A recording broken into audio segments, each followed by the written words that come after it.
Have you ever looked at a tiny pill in your hand?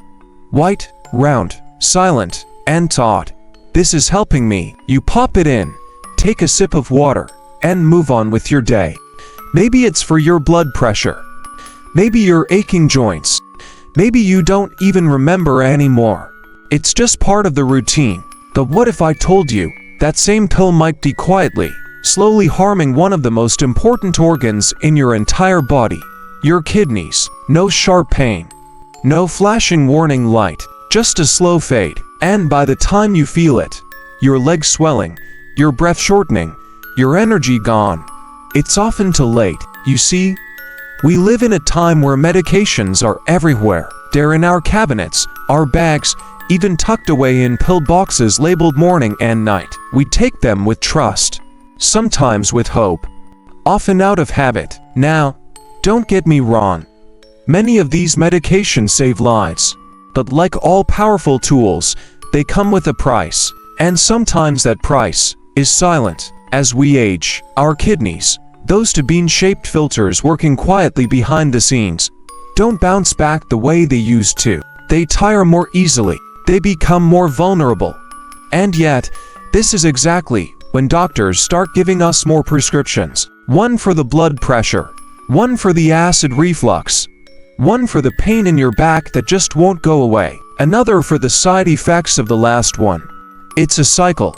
And inside that cycle, something gets overlooked. The hidden toll these drugs can take on your kidneys. This isn't fear-mongering. This is a conversation. Because when you understand the risks, you can take control. You can ask smarter questions. You can protect your health, not just treat symptoms. So today, we're going to take a journey. We'll walk through the most common medications, the ones sitting in your home right now, and how they can, often without warning, lead to kidney injury or worse. But this isn't about blame.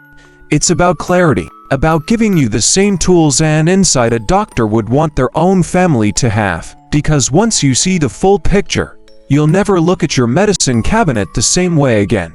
Let's begin. Before we talk about the medications, we need to understand the quiet heroes they often put in danger: your kidneys. Now, most people don't think about their kidneys. You don't see them. You don't feel them. They don't make headlines like your heart or carry drama like your lungs. But make no mistake, your kidneys are lifesavers.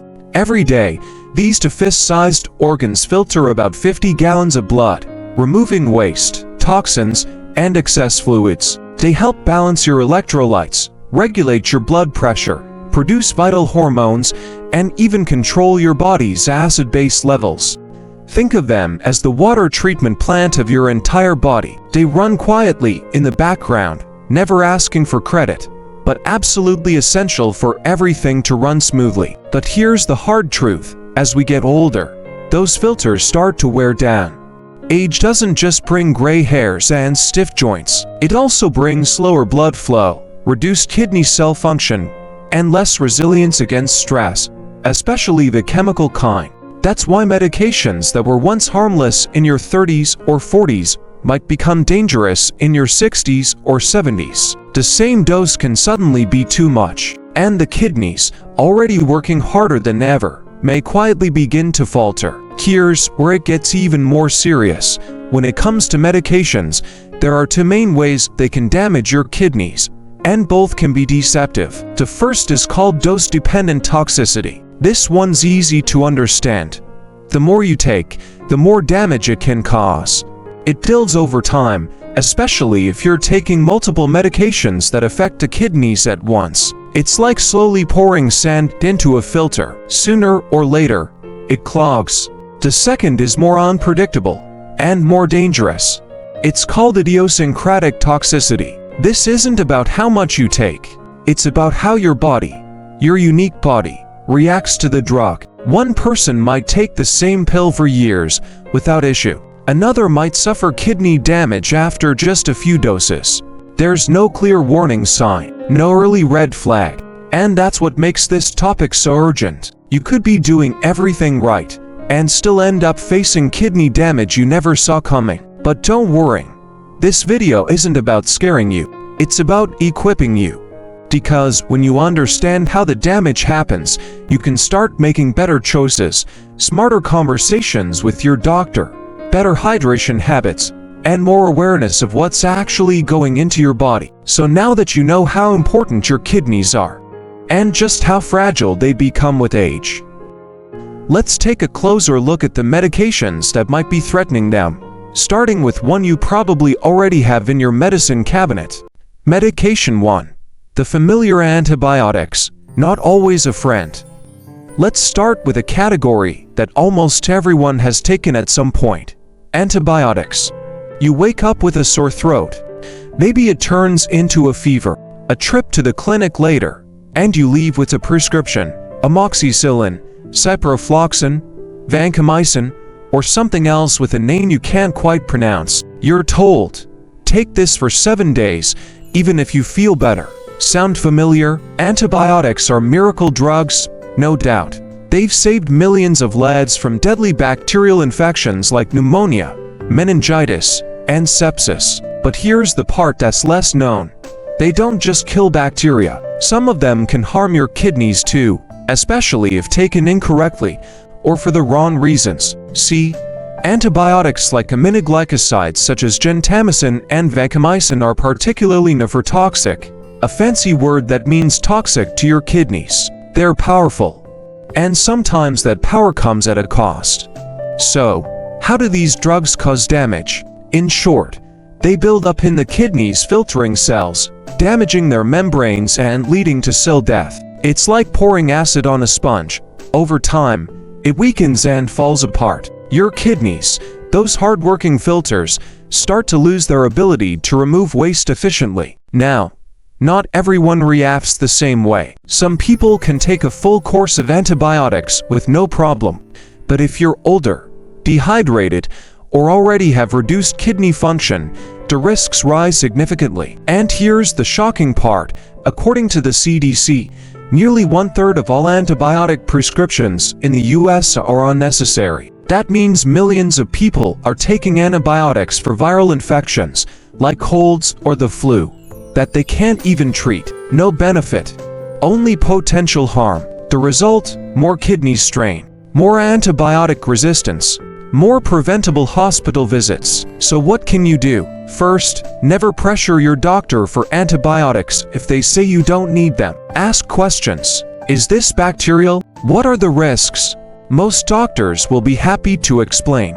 Second, take them exactly as prescribed. No skipping doses, no doubling up, and definitely no saving them for next time. And third, stay hydrated. Antibiotics are filtered through the kidneys. The more water you drink, the easier it is for your kidneys to do their job safely. Because in the end, the goal isn't just to kill the infection. It's to heal without harming what keeps you alive. Medication to painkillers that hurt. The hidden risk of NSAIDs. Now let's talk about the painkillers that live in nearly every household. Those over-the-counter heroes we grab without a second thought. Ibuprofen, naproxen, aspirin, Motrin, Aleve, Advil. Different names, same family. NSAIDs, or non-steroidal anti-inflammatory drugs. They help with everything from headaches and back pain to arthritis, muscle strains, and even the common cold. They promise fast relief, and most of the time, they deliver. But here's what they don't say on the label. These common painkillers can quietly damage your kidneys, especially when taken in high doses, for long periods, or by people who are older, dehydrated, or already dealing with kidney problems. Let's break it down. NSAIDs work by blocking an enzyme called COX cyclooxygenase. That enzyme plays a key role in creating substances called prostaglandins, which cause pain and inflammation. So when you block COX, you block the pain? Great, right? Yes. But COX also protects your kidneys. It helps maintain blood flow to these organs, especially during times of stress, illness, or dehydration. So when NSAIDs block that enzyme, it's not just shutting off pain. It's also narrowing the blood vessels in your kidneys, reducing blood flow, and causing them to work under stress. And over time, that can lead to fluid retention, high blood pressure, reduced filtration ability, and in some cases, acute kidney injury aka, which can happen fast and without much warning. One large study found that people who took NSAIDs regularly were 26% more likely to develop acute kidney problems, especially within the first 30 days of use. That's a huge number when you think about how many people take these daily. In another study, researchers followed patients with chronic pain who took NSAIDs for a year. Most of them experienced a drop in kidney function, which reversed once they stopped the medication. That's good news. It means the damage can be reversible, but only if it's caught early. So, what can you do? Use NSAIDs sparingly.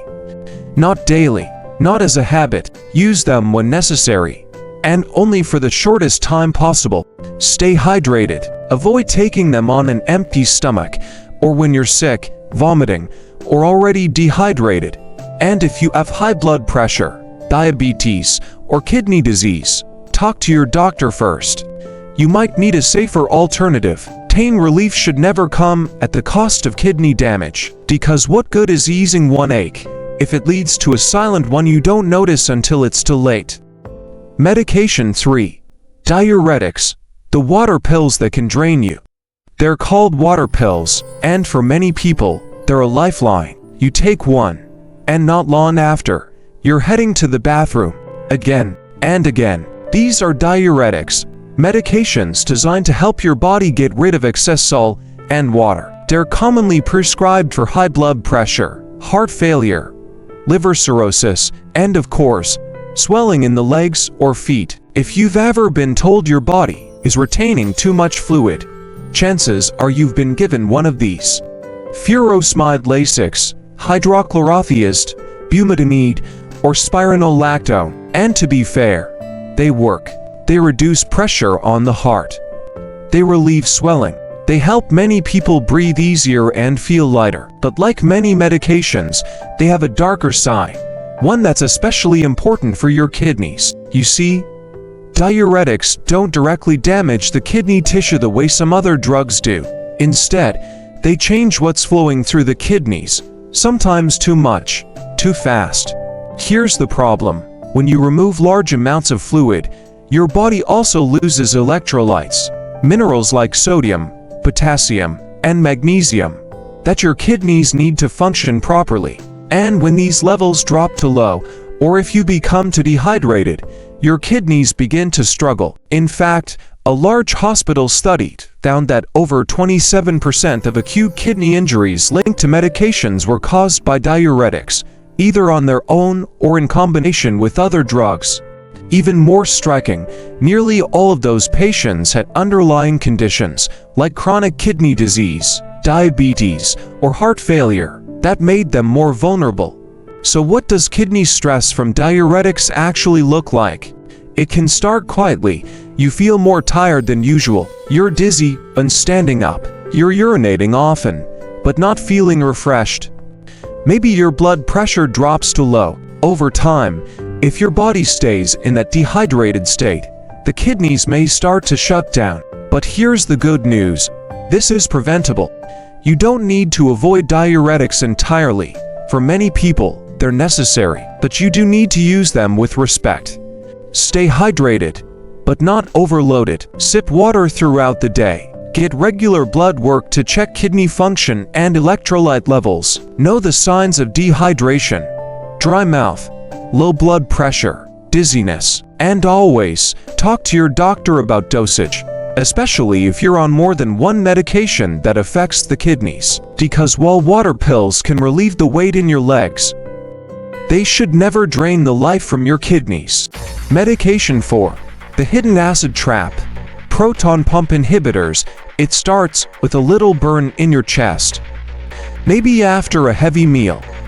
Maybe when you lie down at night, you feel the acid rising, and it's uncomfortable, even painful. So you reach for a solution that's helped millions, a proton pump inhibitor, or PPI. You might know them by name: omeprazole, esomeprazole, pantoprazole, Prilosec, Nexium, Protonix, They're some of the most commonly used medications in the world, often taken daily for heartburn, acid reflux, or GERD. And let's be clear, they work. They reduce stomach acid production, soothing that burn, protecting your esophagus, and helping people eat and sleep without fear of pain. But here's the twist. Too much acid can hurt your stomach. Too little acid, for too long, can hurt your kidneys. You see, PPs work by blocking an enzyme in your stomach lining called the proton pump. This enzyme controls the final step of acid production. By turning it off, the stomach becomes a lot less acidic, which helps with reflux, but also creates an environment your body wasn't designed to run on indefinitely. And what happens next? In some people, long-term use of PPs can lead to a condition called acute interstitial nephritis (AIN), an inflammatory reaction in the spaces between your kidney tubules. It's a mouthful, but here's the scary part. AIN often has no early symptoms. It quietly develops over time, and by the time it's detected, it may have already caused a permanent drop in kidney function. In fact, in many developed countries, PPs have become a leading cause of drug-induced AIN. But that's not all. These medications can also lead to low magnesium levels in your blood, a condition called hypomagnesemia. And low magnesium doesn't just make you tired. It affects your heart rhythm, muscle strength, and yes, it's directly linked to chronic kidney disease. A major study published in the Journal of Pharmacotherapy looked at over 93,000 people. It found that those taking PPs had a 4.35x higher risk of developing acute kidney injury and a 20% higher chance of developing chronic kidney disease compared to non-users. All from a little purple pill you thought was harmless. So what can you do? First, ask yourself, do I still need this medication? TPs are meant for short-term use, not months or years without review. Talk to your doctor about tapering down. If your symptoms are under control, consider safer alternatives, diet changes, eating earlier in the evening, or antacids that don't affect kidney function. And most importantly, get your magnesium and kidney function checked if you've been on PPs for a while, because the last thing you want is to trade one invisible fire for an even more dangerous one smoldering in your kidneys. Medication 5. The double-edged sword. ACE inhibitors. This one might surprise you, because on the surface, it's actually considered kidney-friendly. We're talking about ACE inhibitors, short for angiotensin-converting enzyme inhibitors. You've probably heard the names lisinopril, enalapril, benazepril, ramipril. They're often the first choice for people with high blood pressure, diabetes, or heart failure, and for good reason. These medications relax your blood vessels, lower pressure on the heart, and protect the kidneys by reducing the amount of protein that leaks into your urine. So how can something that protects the kidneys also hurt them? Let's break it down. ACE inhibitors work by blocking an enzyme that helps produce angiotensin II, a substance that narrows blood vessels. By stopping that, they allow blood to flow more freely, reducing pressure on delicate organs like the kidneys. But here's the twist. For the kidneys to filter properly, they need a certain amount of blood pressure, especially in the small filtering units called glomeruli. And if you're already dehydrated, or taking diuretics, or using NSAIDs at the same time, that pressure can drop to low. The result? Not enough blood gets into the kidneys filter, and the kidneys start to shut down. This is called acute kidney injury, and it can happen faster than you think, especially in older adults or people with heart failure, CKD, or blocked arteries leading to the kidneys. And here's where it gets even more complicated. ACE inhibitors can lower your eGFR. That's your estimated glomerular filtration rate, the number that doctors use to measure how well your kidneys are working. But, and this is important, not all drops in eGFR are bad. Sometimes, that small decline just means your kidneys are relaxing, working under less pressure. But if the drop is too steep or sustained, it's a red flag, and your doctor may need to adjust your dose or pause the medication entirely. Now here's a reassuring fact. In most cases, if the problem is caught early, kidney function returns to normal after stopping the medication. But if it's ignored for too long, the damage can become permanent. So what can you do? Don't stop taking your ACE inhibitor on your own. For many people, the benefits outweigh the risks, but do ask your doctor for regular kidney function tests, especially before and after starting the medication, and anytime your dose is changed. Stay hydrated, especially during hot weather or if you're taking other medications that affect kidney blood flow. And be cautious if your doctor prescribes NSAIDs or diuretics alongside your ACE inhibitor. That triple combo is a known trigger for kidney injury, because yes, ACE inhibitors can be powerful protectors, but even the best armor can turn dangerous if worn the wrong way. Medication 6. Antiviral drugs, fighting one war, starting another. Sometimes, it's not just a cold or a cough, it's something deeper, stronger, more dangerous. That's when doctors reach for antiviral medications, powerful drugs used to battle serious infections like HIV, hepatitis, herpes, the flu, or more recently, COVID-19. Names like acyclovir, tenofovir, oseltamivir, Tamiflu, remdesivir, they've saved lives. They've helped people live longer, more manageable lives with chronic infections. They are medical breakthroughs, but here's the difficult truth. Some antiviral drugs can be toxic to your kidneys, and the risk is often hidden, misunderstood, or simply overlooked. You see, many antiviral medications are processed and eliminated through the kidneys. That means your kidneys act like a filter, working overtime to push these strong substances out of your system. But some antivirals, especially drugs like acyclovir, tenofovir, or remdesivir, can crystallize inside the kidney tubules. Think of tiny glass shards forming in a delicate filter, scraping, blocking, inflaming. Over time, this can lead to acute tubular necrosis, a form of kidney injury where the filtering parts of the kidneys start to die off. Others can cause interstitial nephritis, inflammation in the tissue surrounding the kidney's filters. In a 2020 study using global pharmacovigilance data, remdesivir, used widely during COVID-19, was linked to a significant rise in acute kidney injury cases compared to other treatments, and while the findings are still under debate, it raised an important question. Are we monitoring the kidneys closely enough when using these drugs? It gets even more complex with long-term antiviral therapy, like for HIV or hepatitis B. Drugs like tenofovir disoproxil have been shown to cause chronic kidney damage and bone mineral loss when not carefully managed.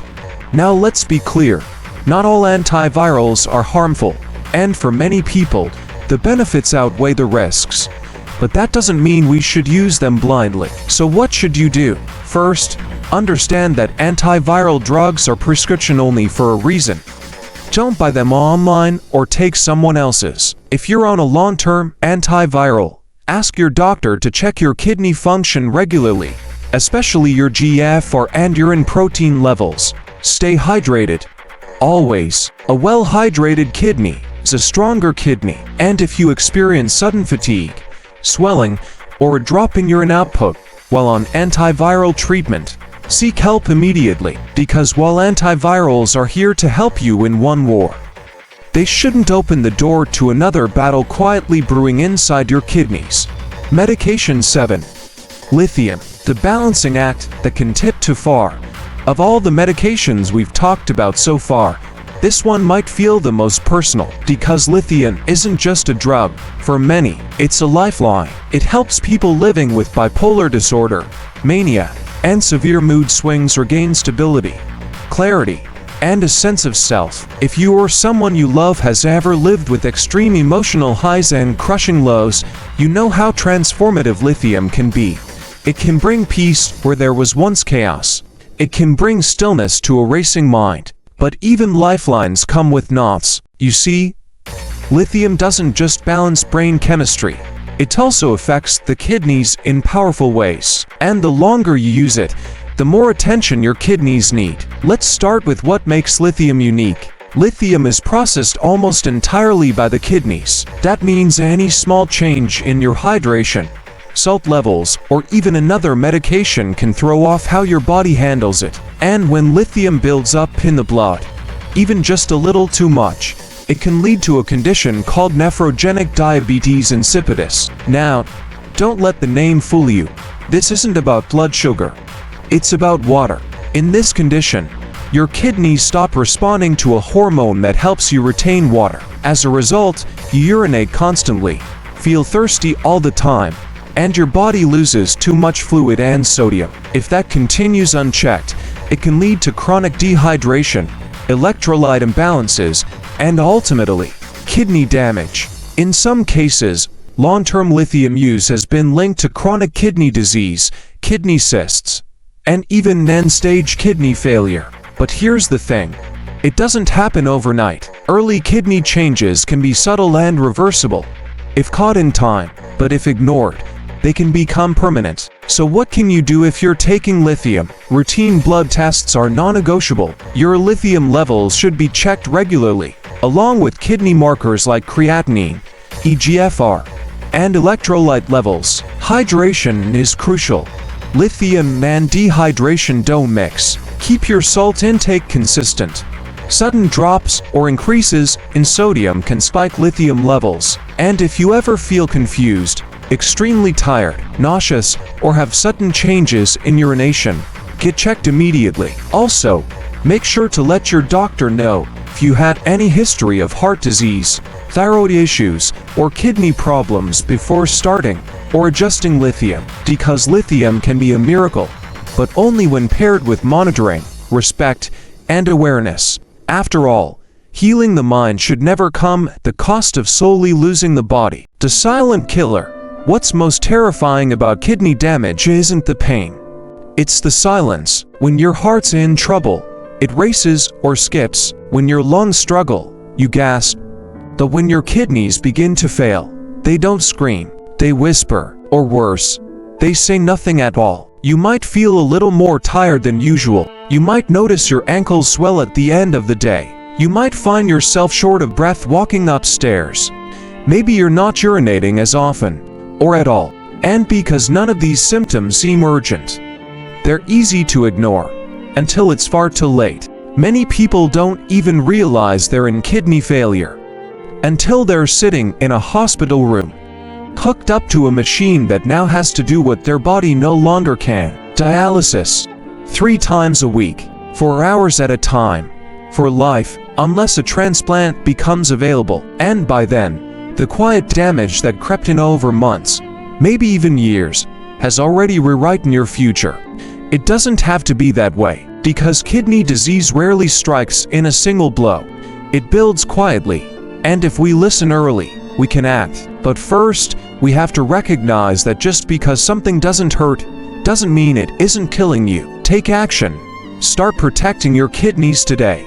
Now that you've seen the risks, the silence, the symptoms, the stories, you might be asking, so what can I do? What now? The good news?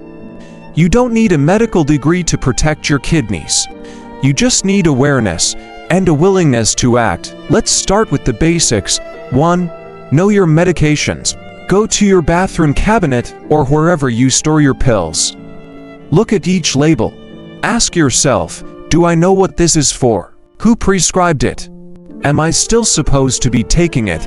You'd be surprised how many people continue medications long after they're needed, or double up without realizing it. Make a list and bring it to your doctor. Let them know everything you're taking, even the over-the-counter stuff, because interactions happen in silence.